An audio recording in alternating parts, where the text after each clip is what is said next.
Dalam sebuah kisah yang menyisakan lebih banyak pertanyaan daripada jawaban, kini ada perkembangan baru dalam kasus laporan nyaris tenggelamnya sebuah keluarga di rumah mewah besar di Texas ini. Letnan polisi ini sekarang dikabarkan diskors karena kontak yang dia lakukan dengan sang ayah saat dia berada di penjara. Sekarang, ayah itu tidak menghadapi tuduhan terkait dugaan nyaris tenggelam. Tetapi dia adalah tokoh sentral dalam kisah ini yang dilarang untuk bertemu anak-anaknya saat mereka memulihkan diri dari apapun yang terjadi di properti mereka. Kami sedang membahas kasus yang disajikan oleh Law and Crime. Saya Chris Stewart.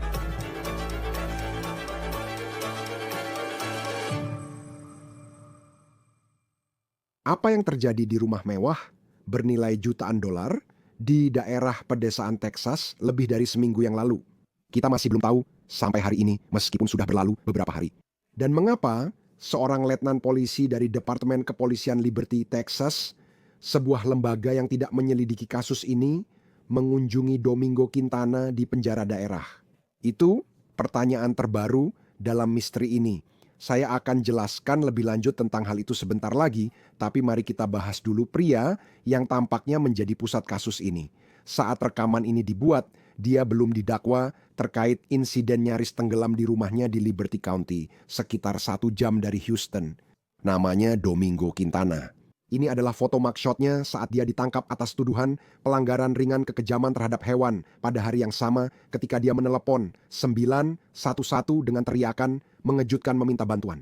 Kamu akan punya 4 anak, beberapa botol di lokasi kejadian. Sekarang, itulah percakapan radio antara penegak hukum dan petugas pertama menurut Broadcastify ketika mereka merespons ke rumah mewah senilai lebih dari 3 juta dolar setelah Quintana, menurut KHOU TV, memberitahu petugas bahwa istrinya mencoba menenggelamkan 3 anak mereka di kolam di properti mereka setelah memberi mereka NyQuil yang dicampur dengan vodka. Sekarang para deputi mengatakan ketika mereka tiba, mereka menemukan Quintana di dekat kolam. Dia dalam keadaan basah. Mereka bilang dia mengangkat anak-anaknya dari air. Usia mereka 6, 11, dan 15 tahun. Para deputi mengatakan bahwa istri Quintana yang berusia 39 tahun masih berada di kolam dan para deputi harus mengeluarkannya. Dia dan anak usia 11 tahun diterbangkan ke rumah sakit di Houston dengan helikopter. 2 anak lain juga dibawa ke rumah sakit. Sekarang namanya adalah Jessica Quintana, sang ibu. Kondisinya telah membaik dari kondisi kritis menjadi kondisi baik. Menurut KHOU, kini dia sudah bisa bernapas sendiri. Ketiga anak itu dalam kondisi baik dan kini dirawat Child Protective Services Texas, meski belum jelas apakah mereka sudah keluar dari rumah sakit. Saya akan membahas lebih lanjut tentang perkembangan menarik terkait hak asuh anak-anak ini sebentar lagi. Perkembangan besar di sana adalah Domingo Quintana tetap tidak menghadapi tuntutan terkait dugaan nyaris tenggelam ini. Dia telah dilarang untuk bertemu dengan anak-anak tersebut. Dan ibu dari anak-anak tersebut telah diizinkan untuk melakukan kunjungan dengan pengawasan bersama anak-anak itu. Sebelum membahas hak asuh, kita perlu membicarakan perkembangan baru yang melibatkan letnan polisi dari Departemen Kepolisian Liberty. Namanya adalah Ramiro Lozano. Dan mari kita bahas bagaimana dia terlibat dalam cerita ini. Ini foto dirinya saat dilantik sebagai Letnan Maret, lalu bersama Departemen Kepolisian Liberty di Facebook mereka. Beberapa jam setelah istri dan anak-anak Quintana dilarikan ke rumah sakit lebih dari seminggu lalu, akibat dugaan percobaan penenggelaman yang disaksikan Quintana, ia akhirnya diborgol. Tapi bukan karena kejadian di kolam itu. Dia ditahan atas tuduhan pelanggaran ringan kekejaman hewan. Penegak hukum mengatakan bahwa mereka menemukan seekor kucing kurus di properti tersebut yang terkunci di dalam gudang tanpa makanan atau air. Media lokal melaporkan ada hewan lain di properti itu yang diduga kondisinya buruk. Quintana semalam dipenjara lalu dibebaskan dengan jaminan 5.000 dolar setelah sidang. Ini video dari KHOU tentang suasana luar penjara saat Quintana keluar. Dia menutupi wajah dan enggan menjawab pertanyaan wartawan. Sekarang, berikut adalah sudut pandang lain menurut The Vindicator, yang merupakan surat kabar lokal di Liberty County, memperlihatkan Quintana masuk ke dalam mobil di luar penjara dan pergi. Menurut KHOU, pengemudi mobil tersebut adalah Letnan Ramiro Lozano dari Departemen Kepolisian Liberty. Bukan hanya itu, KHOU mengatakan bahwa Lozano mengunjungi Quintana saat dia masih di penjara, sebelum dia dibebaskan dengan jaminan. Stasiun televisi itu menyatakan Lozano pergi ke penjara daerah, meminta bicara dengan Quintana, dan diizinkan masuk. Tidak jelas siapa yang mengizinkan dia bicara dengan Quintana, juga apa yang mereka bicarakan. Saya ulangi, penting untuk ditegaskan bahwa Domingo Quintana tidak dituduh terkait dugaan percobaan penenggelaman di rumahnya. Namun, ini bukan kasus yang sedang diselidiki kepolisian Liberty. Awalnya kasus ini diselidiki oleh kantor Sheriff Liberty County. Itu adalah lembaga yang berbeda. Dan sekarang kasus ini telah diteruskan ke Texas Rangers. Belum jelas apa hubungan Domingo Quintana dengan letnan polisi ini. Dan sekali lagi, belum jelas apa yang mereka bicarakan saat mereka berada di penjara. Sekarang, letnan tersebut telah diskors sambil menunggu penyelidikan internal menurut KHOU. Saat ini belum jelas siapa yang akan dituntut terkait dugaan nyaris tenggelam di properti itu lebih dari seminggu lalu. Kami tahu bahwa Quintana, bagaimanapun, untuk sementara waktu tidak akan bisa bertemu dengan anak-anaknya. Video ini menampilkan Domingo Quintana di pengadilan menurut Channel 39 Houston. Dia belum menjawab pertanyaan apapun sejak namanya terungkap. Video yang Anda lihat di sana itu diambil sebelum sidang pengadilan pada hari Jumat minggu lalu. Hakim tidak mengizinkan kamera masuk ke ruang sidang. Dan menurut ABC13 di Houston, selama sidang itu seorang pengacara anak-anak memberitahu pengadilan bahwa ketika layanan perlindungan anak menanyakan kesejahteraan ibu mereka, anak-anak bereaksi negatif ketika mereka ditanya tentang ayah mereka, Domingo Quintana, dan apakah mereka ingin bertemu dengannya. Hakim memberikan izin kepada ibu, Jessica Quintana, untuk mengunjungi anak-anak selama 1 jam. Tetapi Domingo Quintana dilarang bertemu dengan anak-anak tersebut.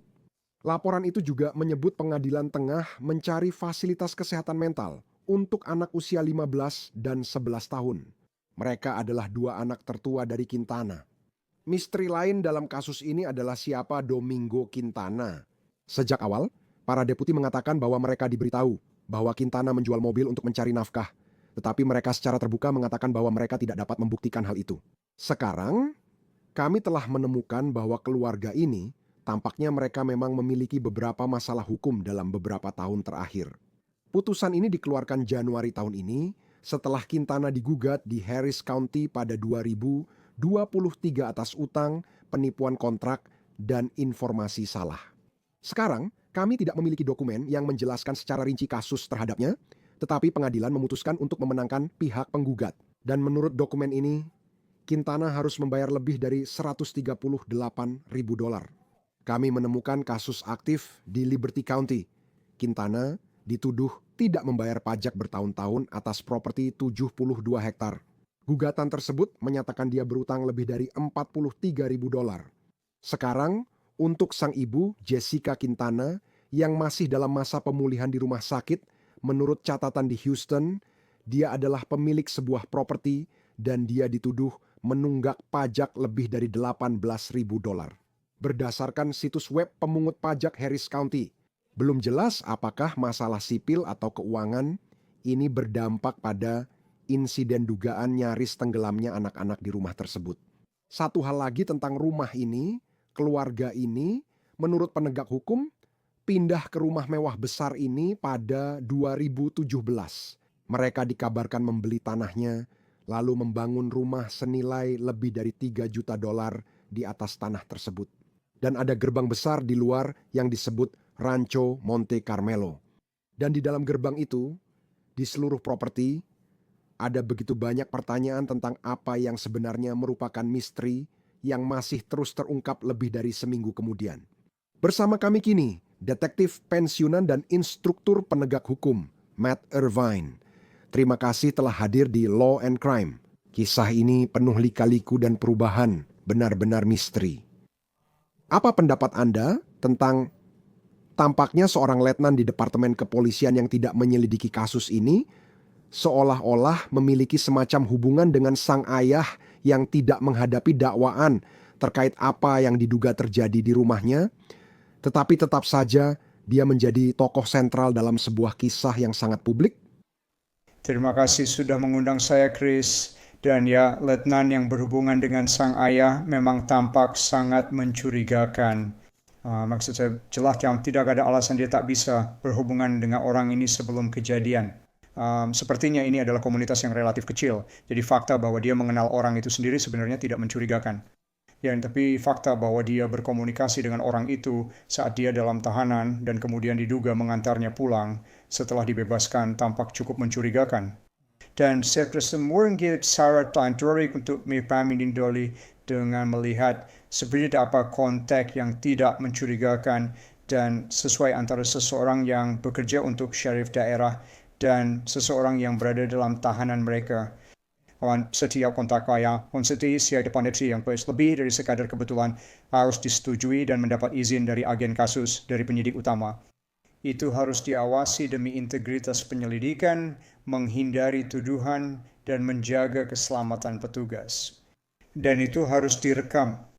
Dan jika komunikasi ini saat individu tersebut dalam tahanan tidak diizinkan, tidak diawasi, tidak direkam, itu akan sangat tidak biasa dan sangat mencurigakan.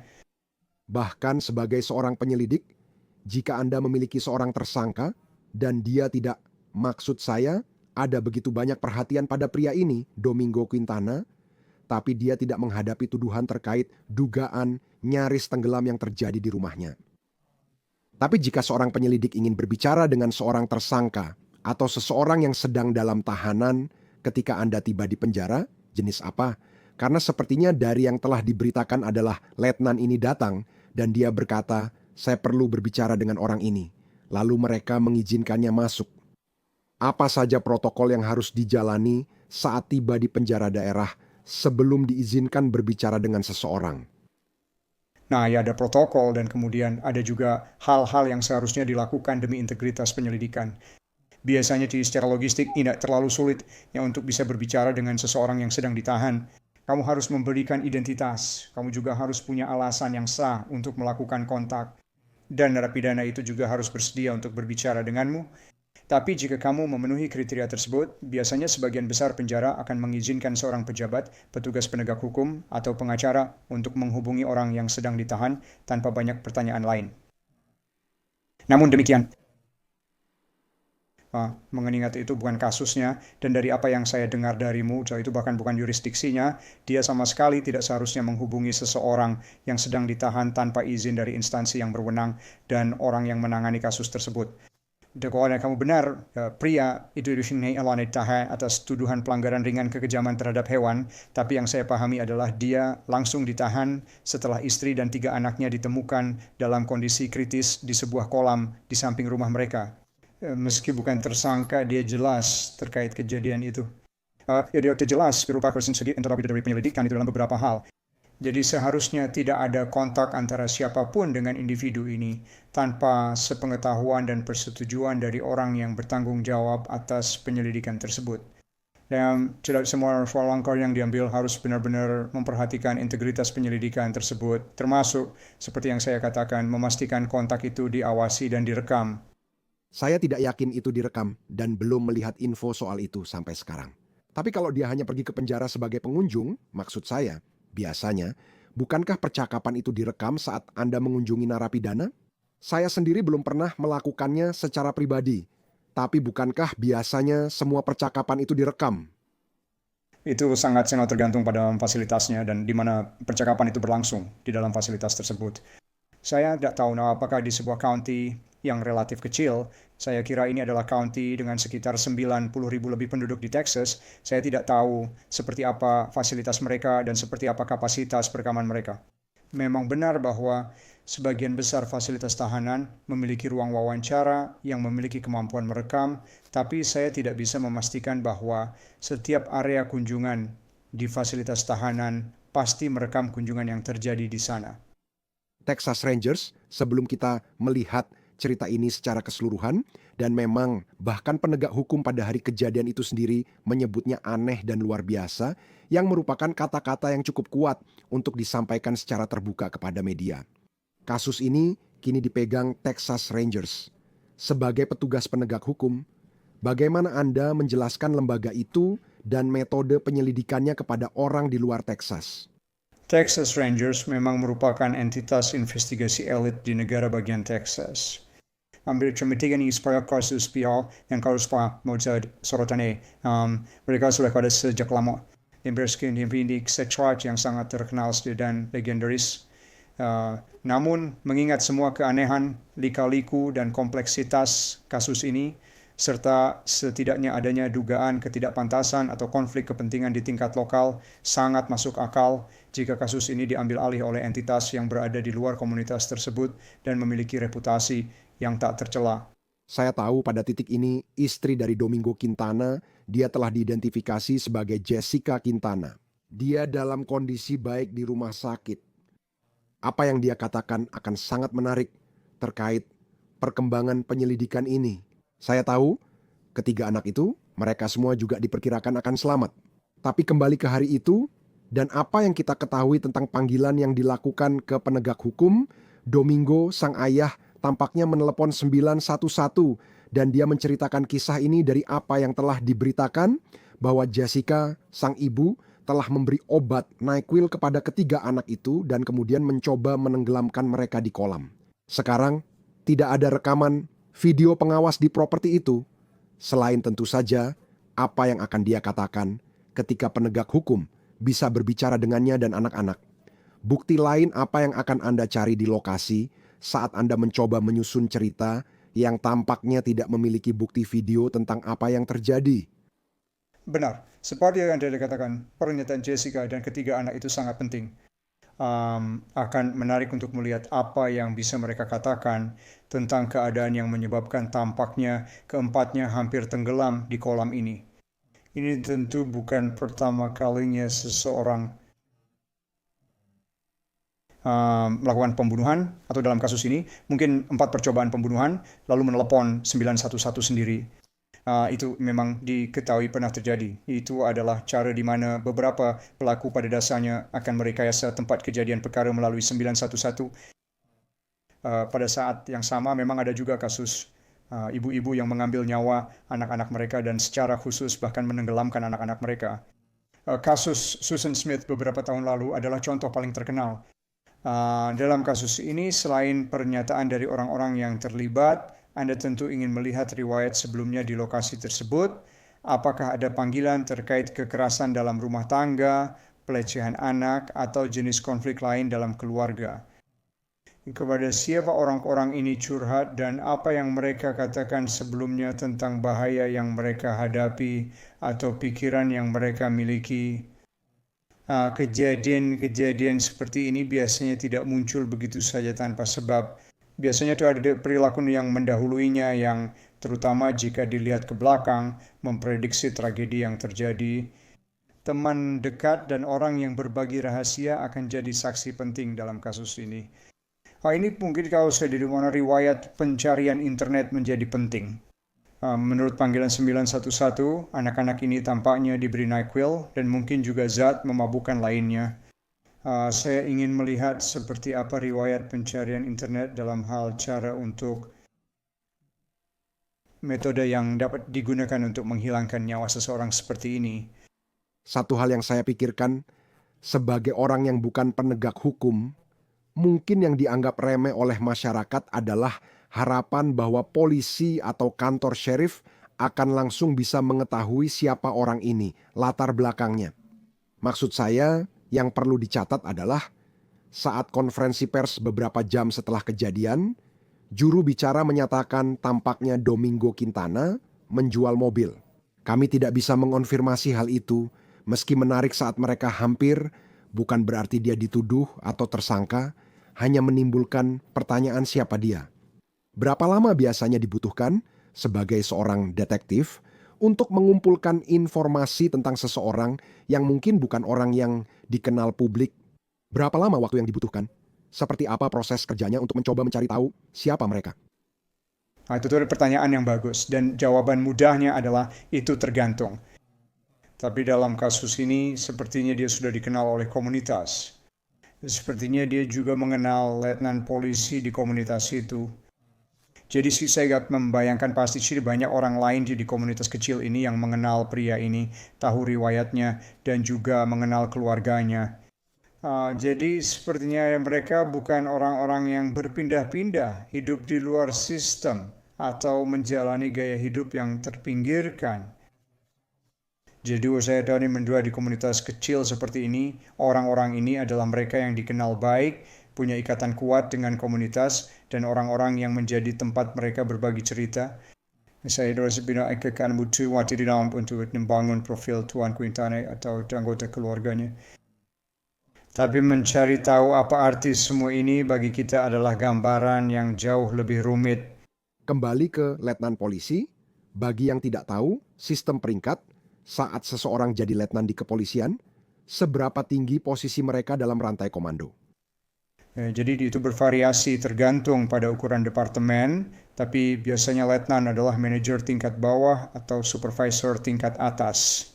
Jadi biasanya ada setidaknya 1 dan umumnya 2 atau 3 pangkat di bawahnya, dan kemudian sangat sering ada 1 atau 2 atau 3 pangkat di atas mereka. Jadi mereka benar-benar berada di tengah rantai komando. Namun di komunitas kecil bisa saja ada seorang letnan yang langsung bertanggung jawab kepada kepala. Bisa saja ada seorang letnan yang hanya mengawasi 1 atau beberapa orang saja. Di lembaga yang lebih besar, seorang letnan mungkin memiliki rentang kendali yang melibatkan puluhan orang, sersan, kopral, deputi, dan personel terkait lainnya. Jadi memang sulit untuk mengatakan tanpa mengetahui ukuran departemennya. Tapi secara umum, letnan itu berada tepat di tengah-tengah struktur komando. Dan kemudian ketika sampai pada wawancara dengan Jessica Quintana, karena jika apa yang telah dilaporkan itu benar bahwa ada NIQUIL, kemungkinan juga vodka yang terlibat. Saat para deputi tiba, dia masih berada di dalam air dan dia membutuhkan bantuan untuk bernapas. Dia sempat tak bisa bernapas dan harus diterbangkan ke rumah sakit dalam kondisi kritis. Sekarang dia sudah bisa bernapas sendiri. Pada titik mana penegak hukum benar-benar bisa berbicara dengannya dan memastikan bahwa dia dalam kondisi di mana jika dia mengatakan sesuatu yang bisa memberatkannya, hal itu benar-benar bisa digunakan di pengadilan? Tidak ada kerangka waktu hukum yang diwajibkan. Biasanya ketika setengah orang telah mengalami peristiwa traumatis dan terlepas dari keterlibatannya, saya rasa kita semua bisa sepakat bahwa apapun yang terjadi dan siapapun yang menyebabkannya, ini adalah peristiwa traumatis bagi Jessica Quintana maupun anak-anaknya. Biasanya, secara ilmiah, seseorang membutuhkan 48 jam, 2 siklus tidur, agar korteks prefrontal mereka bisa kembali berfungsi untuk mengintegrasikan memori dengan cara yang dapat diandalkan. Jadi waktu itu sudah berlalu dalam kasus ini, seperti yang saya pahami. Dan saya bicara akan sangat bijaksana jika belum perlakuan bagi para penyelidik untuk segera berbicara dengan Jessica secepat mungkin dengan asumsi dia secara fisik mampu melakukannya dan tidak ada kerusakan kognitif akibat nyaris tenggelam. Dan terakhir, karena cerita ini Anda tahu, dan jika semua yang dituduhkan itu benar, pengalaman ini sangat traumatis dan menyedihkan bagi anak-anak, istri, dan jika Domingo Quintana memang mengatakan yang sebenarnya lewat telepon dan menjadi pusat cerita, saya yakin itu juga bukan keinginannya. Tapi hanya dengan membaca apa yang telah diberitakan, dan saya tahu Anda mungkin selama karier Anda pernah meliput beberapa menggunakan istilah polisi dalam kasus ini, seperti kasus-kasus yang aneh. Apa perasaan Anda saat membaca, dan bagaimana reaksi Anda melihat perkembangan ceritanya sejauh ini?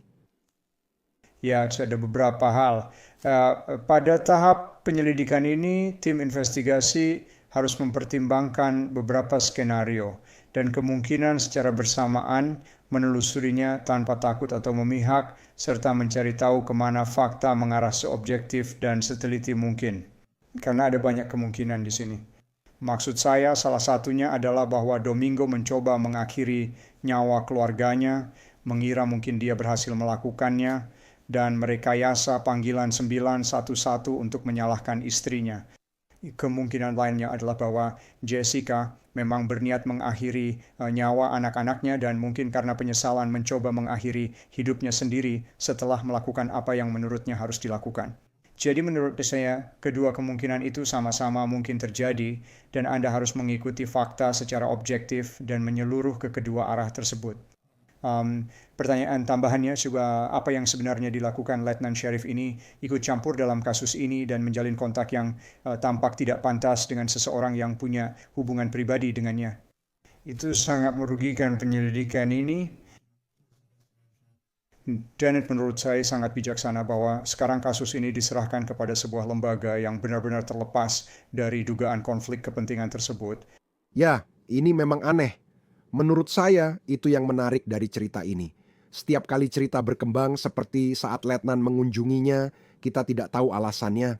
Ini hanya menambah satu pertanyaan lagi di mana kamu jadi bertanya-tanya. Apa maksudnya? Kita akan lihat bagaimana kelanjutannya. Matt Irvine, senang berbicara dengan Anda.